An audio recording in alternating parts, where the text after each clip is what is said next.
ನಮ್ಮ ಹೆಸರು VS ಬೆಣ್ಣೆ ಅಂತೇಳಿ ಬ್ರಹ್ಮಲೇಶ್ವರ ಟ್ರಸ್ಟ್ ಅಧ್ಯಕ್ಷರು. ಸುಮಾರು ಒಂದು 400 ವರ್ಷದ ಒಂದು ಇತಿಹಾಸ ಇರುವಂಥ ಇದು ಗ್ರಾಮ. ನಾವೆಲ್ಲರೂ ಬಿಜಾಪುರ ಜಿಲ್ಲೆ ಮುದ್ದೇಬಿಹಾಳ ತಾಲೂಕು ನಲವತ್ತವಾಡ ಗ್ರಾಮದವರು. ಅಲ್ಲಿಂದ ನಮ್ಮ ಪೂರ್ವಿಕರು ಪ್ರತಿ ವರ್ಷ ಸೂರಪ್ ಶೆಟ್ಟಿ ಅನ್ನೋರು ಒಬ್ಬರ ನಾಯಕರ ಜೊತೆ ಅವರು ಉಳಿವೆ ಜಾತ್ರೆಗೆ ಹೋಗ್ತಾ ಇದ್ರು. ಅವಾಗ ಈ ಊರಲ್ಲಿ ರಾತ್ರಿ ಇದ್ದಾಗ ಇಲ್ಲಿ ಒಂದು ಕಲ್ಲನ್ನು ಹಸ್ರಕ್ಕೊಂದು ಕೃಷ್ಣಾವಳಿಯಲ್ಲಿ ಇಟ್ಕೊಂಡಿದ್ರು. ಅದೇ ಕಲ್ಲನ್ನು ಇಟ್ಟಿದ್ರು. ಆ ಕಲ್ಲನ್ನು ಬೆಳಗ್ಗೆ ಎದ್ರೆ ಅದು ಹೇಳಿಲ್ಲ. ಅವಾಗೆಲ್ಲರೂ ದೇವರ ಇಚ್ಛೆ ಇರ್ಬೋದು, ಬ್ರಹ್ಮಲಿಂಗೇಶ್ವರ ಇಚ್ಛೆ ಇರ್ಬೋದು ಅಂತೇಳಿ ಈ ಊರನ್ನು ಸ್ಥಾಪನೆ ಮಾಡಿದ್ರು. ಈ ಊರಿಗೆ ಮೊದಲಿಗೆ ಗುರುಗೌಡರು, ಹಿರೇಮಠದವರು ಮತ್ತು ಗೌಡರು ಅವರೆಲ್ಲರೂ ಕೂಡ ಇಲ್ಲಿ ಬಂದರು. ಅವ್ರು ಬಂದ ನಂತರ ಉಳಿದ ಎಲ್ಲ ನಮ್ಮ ಸಮಾಜದವರು, ಎಲ್ಲ ರೀತಿಯ ಸಮಾಜದವರು ಈ ಗ್ರಾಮದಲ್ಲಿದ್ದಾರೆ. ಎಲ್ಲರೂ ಕೂಡ ಸಾಮರಸ್ಯದ ಜೀವನವನ್ನು ಮಾಡ್ತಾ ಇದ್ದಾರೆ. ಹಾಗಾಗಿ ಇದು ಒಂದು ಬ್ರಹ್ಮಲಿಂಗೇಶ್ವರನ ಪವಾಡ ಇತಿಹಾಸ ಜಾತ್ರೆ ಬಹಳಷ್ಟು ವಿಜೃಂಭಣೆಯಿಂದ ಪ್ರತಿ ವರ್ಷ ಏಪ್ರಿಲ್ ತಿಂಗಳಲ್ಲಿ ಆಗ್ತದೆ. ಹಾಗಾಗಿ ಮಾಧ್ಯಮ ಮುಖಾಂತರ ನಮ್ಗೆ ಹೇಳೋದಂದ್ರೆ ಈ ಊರಿನ ಬಗ್ಗೆ ಹೆಚ್ಚೆತ್ತು ಇತಿಹಾಸವನ್ನು ನೀವೆಲ್ಲ ಮಾಡ್ರಿ ಅಂತೇಳಿ ಮತ್ತೊಮ್ಮೆ ಮಾಧ್ಯಮ ಮುಖಾಂತರ ಹೇಳ್ತಾರೆ. ನಾವು ಸೂರಶೆಟ್ಟಿಕೊಪ್ಪ ಗ್ರಾಮದ ಇಲ್ಲಿಯ ರೈತರು ಹಾಗೂ ಗ್ರಾಮ ಪಂಚಾಯಿತಿಯ ಸದಸ್ಯರು ಹಾಗೂ ಮಾಜಿ BMCಯ ಅಧ್ಯಕ್ಷರು.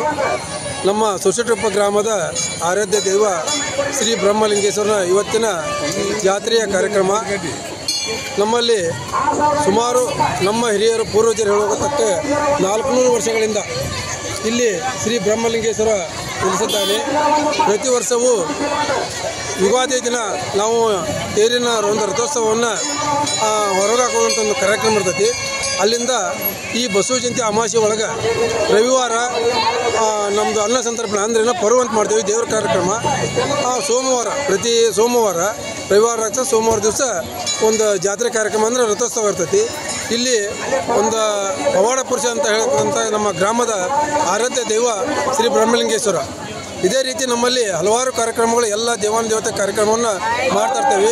ಈಗ 2 ತಿಂಗಳ ಹಿಂದಷ್ಟೇ ಇಲ್ಲಿ ಅಡ್ಡಪಲ್ಲಿ ಕಾರ್ಯಕ್ರಮ ಹಾಗೂ ಹಲವಾರು ದೇವಸ್ಥಾನಗಳ ಕಳಸಾರೋಹಣ ಮೂರ್ತಿ ಪ್ರತಿಷ್ಠಾಪನೆ ಮಾಡಿದಂಥ ನಮ್ಮ ಒಂದು ಹೆಮ್ಮೆಯ ಗ್ರಾಮ.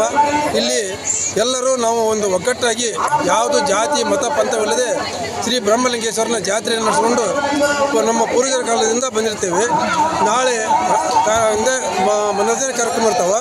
ಬುಧವಾರ ದಿನ ಅಂದರೆ ಕಡಿಮೆ ಕಾಳಗ ಅಂದರೆ ನಮ್ಮ ಜಾತ್ರೆ 4 ದಿವಸದ ಜಾತ್ರೆ ಆಗಿರ್ತದೆ. ಇಷ್ಟೇ ನಮ್ಮ ಕಾರ್ಯಕ್ರಮ ಮುಗಿಸ್ತೇವೆ.